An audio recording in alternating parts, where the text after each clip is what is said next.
Не заметить это место или обойти стороной просто невозможно.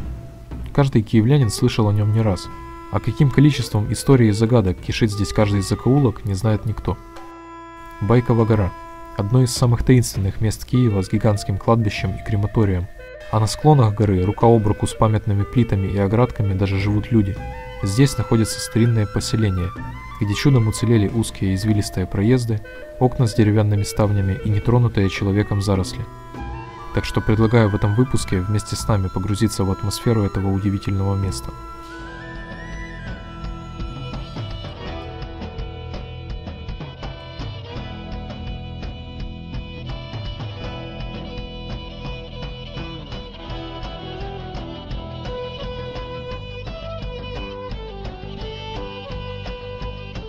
Наш путь начинается с неприметного поворота, то ли к какому-то строительству, то ли в промзону. Так кажется лишь сначала. Через пару минут на пригорке начинают виднеться первые дома.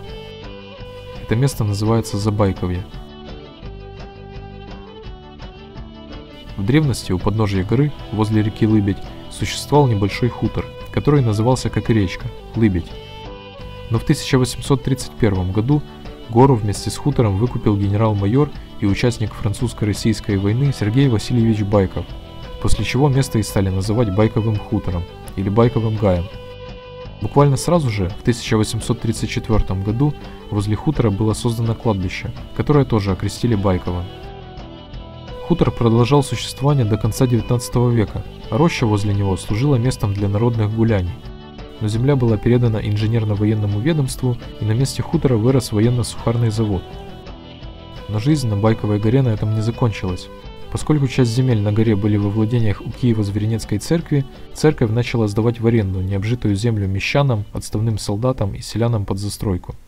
Так и возникает Забайковье, или деревня Байкова, прямо на склоне горы. Тут сохранилось на удивление много старинных жилых домов. Обычно в подобных местах можно увидеть единичные экземпляры. Здесь же такой дом буквально каждый третий. Когда попадаешь сюда, будто переносишься в совершенно другой город. Крутые заросшие овраги и дома, словно срисованные с картин 19 века, переносят тебя в новый мир, тот, о котором ты совершенно не догадывался раньше. Причем здешняя застройка кардинально отличается от других в Киеве. В некоторых домах непривычно низко расположены окна. Это из-за сильного перепада высот. Проезжая часть дороги здесь зачастую выше, чем сами участки, которые находятся на склоне, и поэтому со стороны дороги дома выглядят как полуподвальные помещения. Это объясняет и большое количество ставней на окнах. Из-за дорожной пыли, дождей, да и просто любопытных прохожих, они здесь являются почти обязательным атрибутом.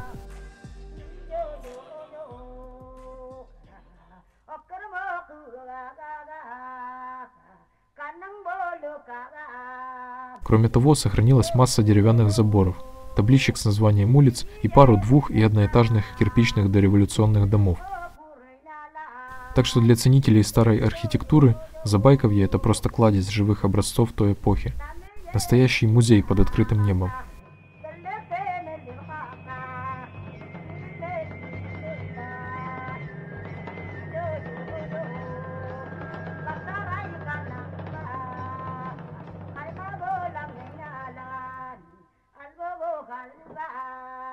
Тишина, необузданность и живописные овраги с видом на мегаполис уносят тебя еще дальше в глубины истории города. Пути назад откуда нет. Нужно двигаться только дальше.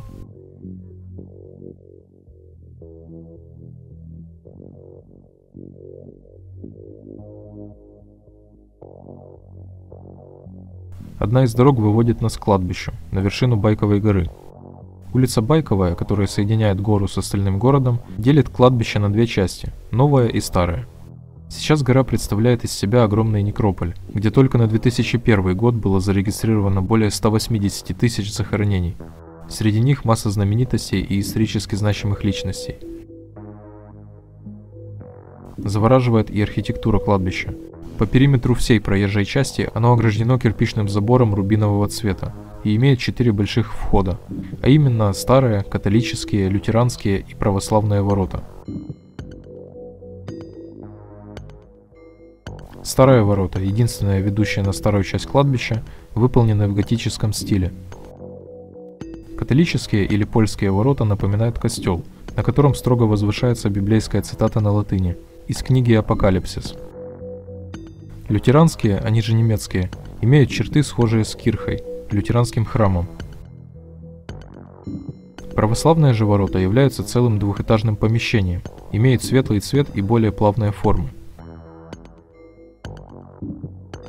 Каждый вход построен еще более 100 лет назад.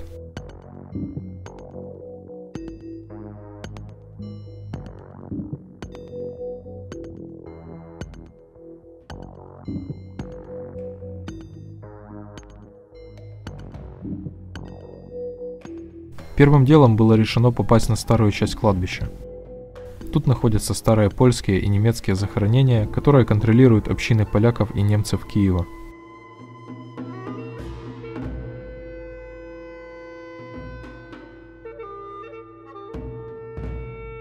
Дух древности здесь витает в воздухе. Старинные немецкие склепы, заросшие лозой, необычные памятники и тесно прилегающие друг к другу заржавевшие оградки сами говорят о том, что захоронения здесь начались уже давно. Даже воздух здесь более свежий, не городской, из-за бесчисленного количества деревьев и зелени. Здесь же похоронена и известная писательница Леся Украинка.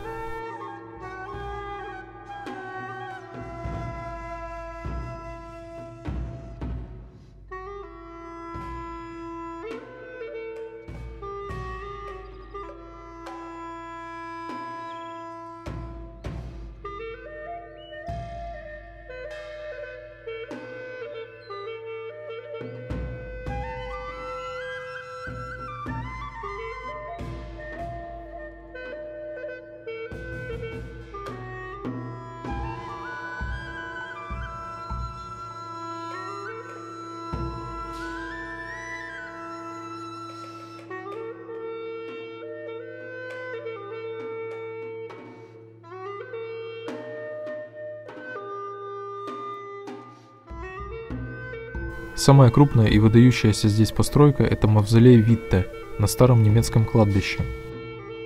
Архитектор необычного склепа Владислав Городецкий, автор таких культовых проектов, как костел Святого Николая и дом с химерами. Личность крайне интересная. Городецкий, поляк по происхождению, родившийся на территории нынешней Винницкой области, учился в Одессе и позже в Петербурге. Потом почти 30 лет проработал в Киеве, где вышли в свет основные его проекты. После жил и работал в Варшаве, а еще позже был приглашен в Персию, где спроектировал Тегеранский железнодорожный вокзал. В тех краях и дожил свой век известный архитектор. Про самого же Витте, который был похоронен в мавзолее, достоверной информации нет никакой.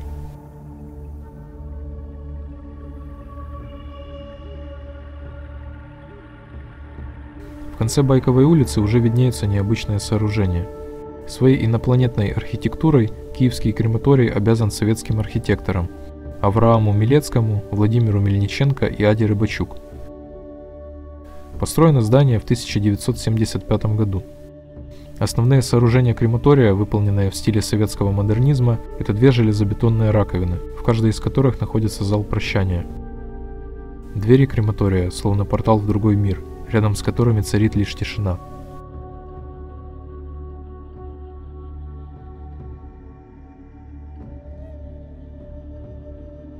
С поляны на пригорке, где находится колумбарий, открываются необыкновенные пейзажи города, а угрюмое здание, как ни в чем не бывало, продолжает свою работу.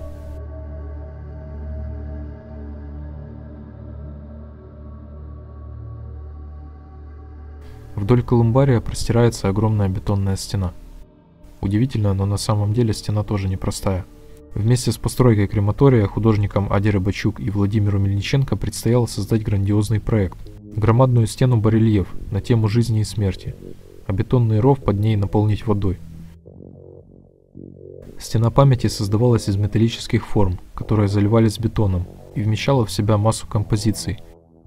По масштабам мемориалу не было равных во всем Киеве, а на создание его художниками было потрачено 7 лет. Но, к сожалению, история стены закончилась сразу же после создания.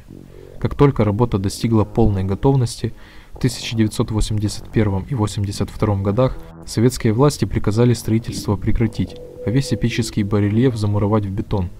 Причину абсолютно не конкретизируют, Стену посчитали чуждой принципам социалистического реализма и неприемлемой по художественной выразительности. Хотя, вероятнее всего, причиной послужил конфликт главного архитектора с художниками. В итоге в 1982 году барельеф заливают 950 кубометрами бетона, и по сегодняшний день он остается практически нетронутым.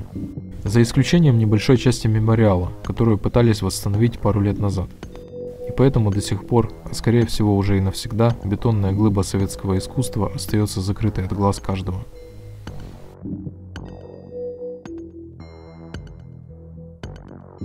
Новая часть Байкового кладбища поражает не только своими масштабами, а и количеством похороненных здесь знаменитостей. Тут в конечной его части даже находится аллея почетных захоронений. Только здесь, просто проходя мимо, можно заметить могилы Валерия Лобановского, Николая Амосова, Богдана Ступки, Вадима Гетмана и других. В центральной части православного кладбища возле церкви находится могила известного историка и политика Михаила Грушевского. Недалеко оттуда совершенно случайно мы наткнулись и на памятники авиаконструктора Олега Антонова и мостостроителя Исаака Баренбойма, о котором я упоминал в ролике про мостоотряд. В западной же части кладбища мы заметили захоронение таких людей, как актер Леонид Быков, композитор Юлий Мейтус, поэт и писатель Василий Стус. Естественно, это только малая часть из всех почетных личностей, похороненных на кладбище.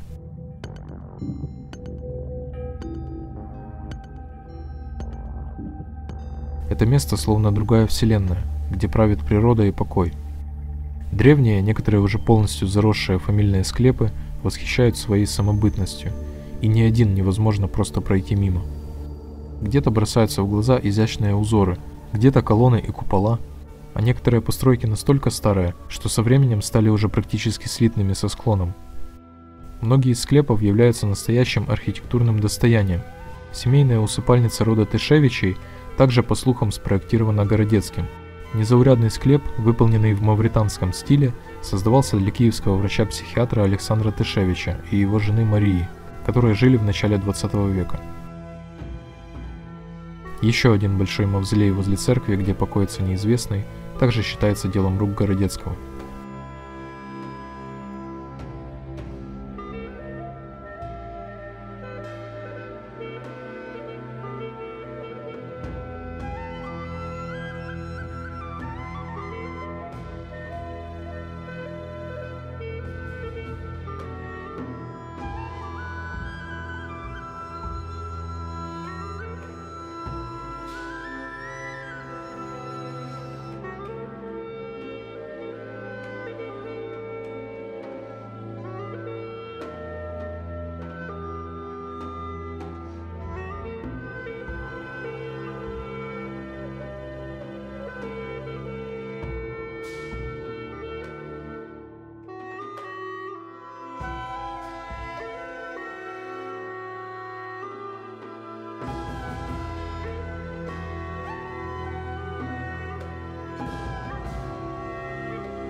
С западной и северной стороны Байкову гору окружают Башков и Протасов Яр.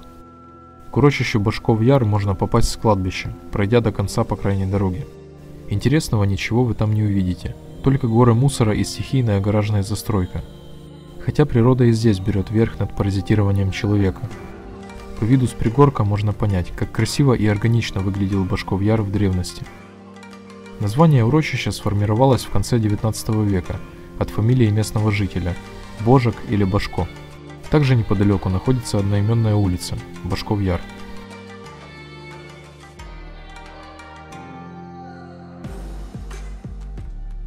Со стороны же Протасового Яра, с Байковой горы вниз, ведет улица Амосова. По ней же находится клинический городок, комплекс институтов, лабораторий и клиник, и сохранилось даже пару жилых домов. А наряду с недавно построенным бизнес-центром улица выглядит очень контрастно.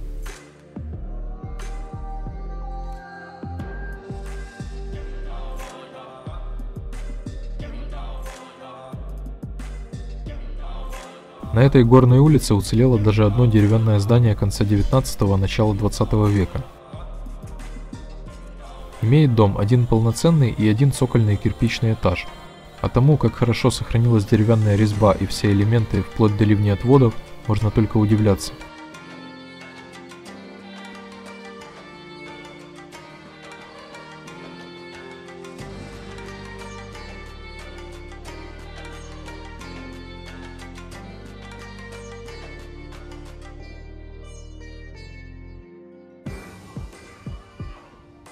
Также на улице находится заброшенная биохимическая лаборатория. Дворы старых домов выходят буквально на склон, с которого открываются новые городские пейзажи.